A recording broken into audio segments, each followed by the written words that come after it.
Hi, welcome. In this video, I want to take a couple minutes to respond by way of a comment that was left on one of my videos. And with this individual, again, having a couple questions, trying to figure things out by way of this system of training. And so, again, felt it would be helpful to do a video on it for those who, again, who may have similar questions.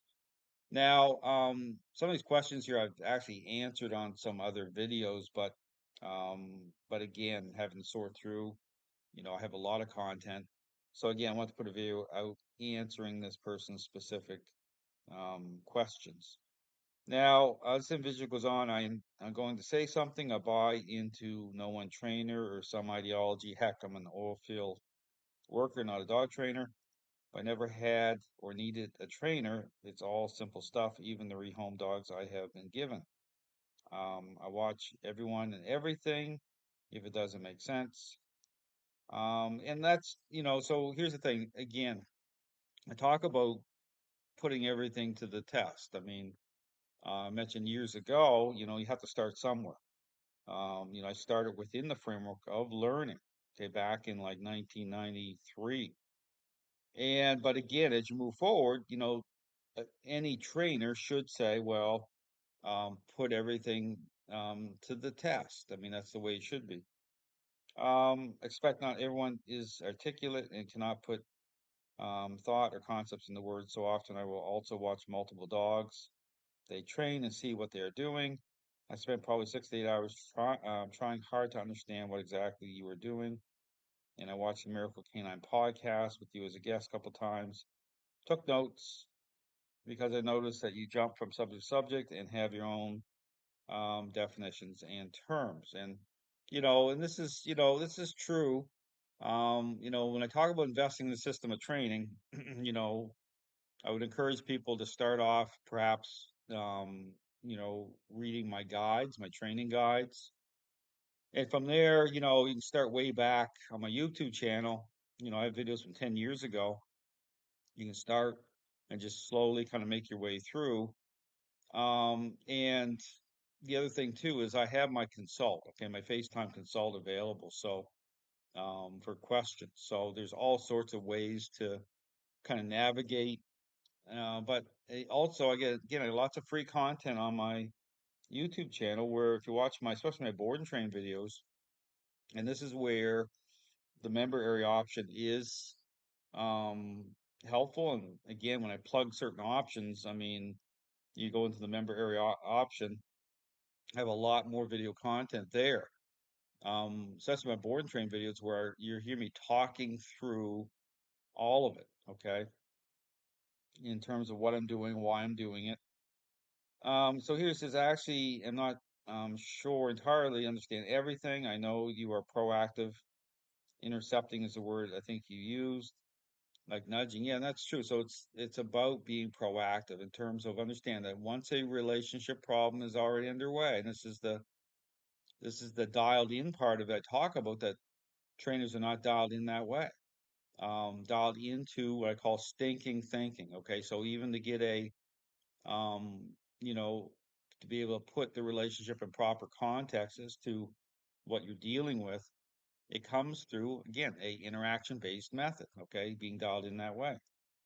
So the stinking thinking is important because that's where you're in the middle, okay, of a relationship problem and you're engaging in a way in which it's a type of conversation. I'll talk about that. The interactions, the dog understands intent. Okay, so one of the big words, themes I talk about is intent. Um, like before something happens, yeah. So you hear these balanced dog trainers talk about loading. Okay, dog is starting to load, it's starting to build up, starting to fixate. Okay, and then things explode, right? You don't want to get to that point. Okay, it's going to be the dog's going to be more agreeable. It's going to be more clear to the dog if you're dialed in the way I talk about.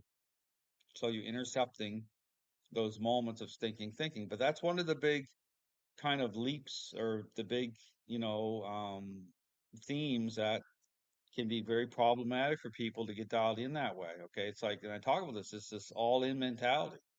Okay, you can't have your foot on both sides here. Okay, it's like you have to get all into understanding, your role, but also into the system. Um, you'll intercept or stop the thought before we get into a physical struggle or tug of war. Well, exactly. One thing I wish you would explain is independence in the dog. That's something which you prevent. See, and this is the confusion here. So understand, this is one of the things about. So if you go watch my videos, just think about what I'm saying here, because I mentioned this quite a few times in my videos. People go in and they look at kind of the worst part of the relationship, right?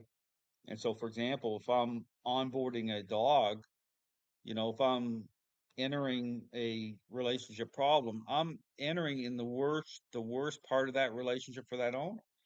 Okay, that dog has gained sometimes a very high level of control.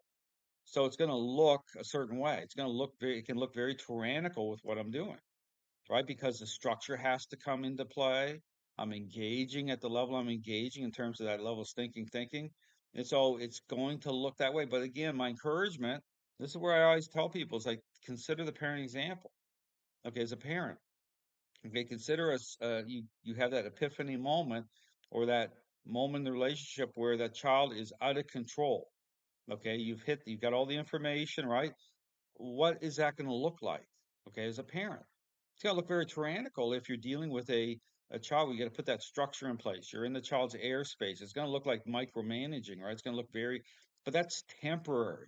See, this is the thing where people don't understand. So this is why when I get this whole Murdoch situation and all these trainers spinning stuff, it's like they don't get it. They don't want to get it because that's not their process, right? They're not entering in that way. They're not engaging that way. They're not dialed in that way.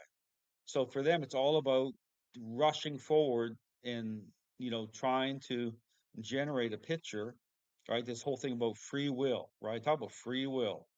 What's the context of free will with a child that's out of control in your role as a parent? You have to really apply critical thinking here to be able to understand or be able to put things into proper context. This is where I go into, if you look at my service dog training videos, okay, which is a 4-month process, you'll see how the issue about freedom and about using motivating motivators, all right, at a certain point. So you'll see the whole thing from a interaction based method to establish, right? Then, how things move along. So the independence part, that happens, right? Freedom comes. Just like with self-help, freedom comes once the attitude changes, right? So it's not just about structure or locking things down. Because here's the thing: people can, if they don't have the right method, and this is I talk about the dishonest part of what's going on in the dog training community.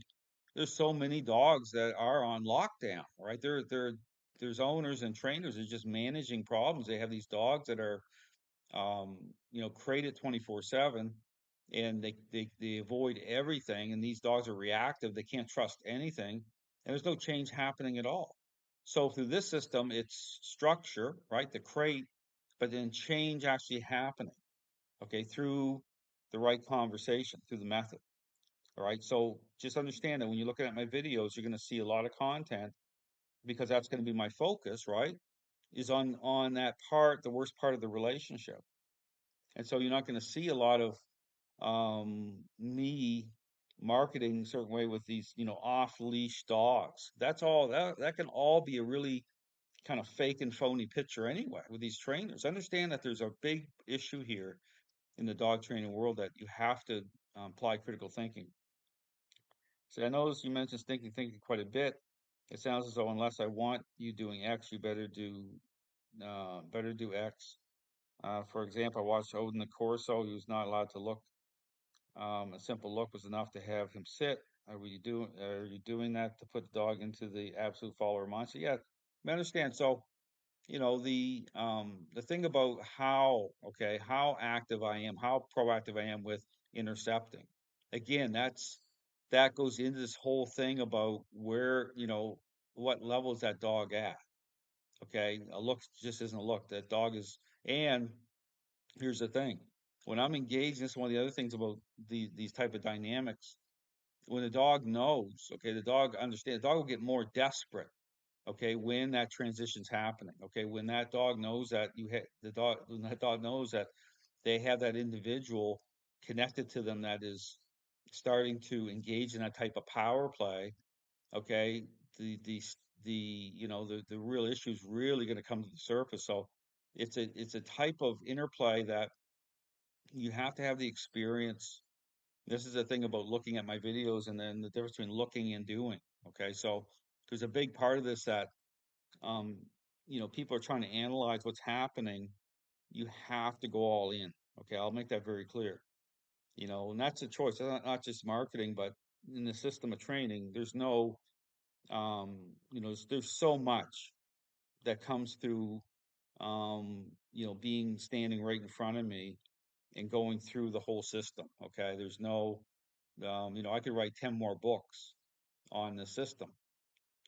Um, like imagine you walk the dog for 3 miles at a brisk pace. They keep their head low, mouth open, and really look at nothing but the ground and going where you go. Is that mindset you were trying to create? So this is where people are trying to get some idea about, okay, what's the dog? What's this doing? Is the dog bored? Is the dog looking? Listen, okay, this is where as the stress is coming off the dog, okay, the dog is gaining contentment and fulfillment just in the act of being with a person that is meeting their needs that way. Okay, the dog is releasing so much stress. The dog is just content through that connection itself. So the issue about where the dog's looking, for me, I'm going to be active in that. When the dog is, and the mind is reaching out, other dogs are coming out, people, and so I am nudging the dog out of that. Okay, I'm breaking that connection during a certain period of time. But then as things move forward, then I'm always reassessing. Okay, as in the litmus test is the dog's response to that conversation through influence and control intercepting.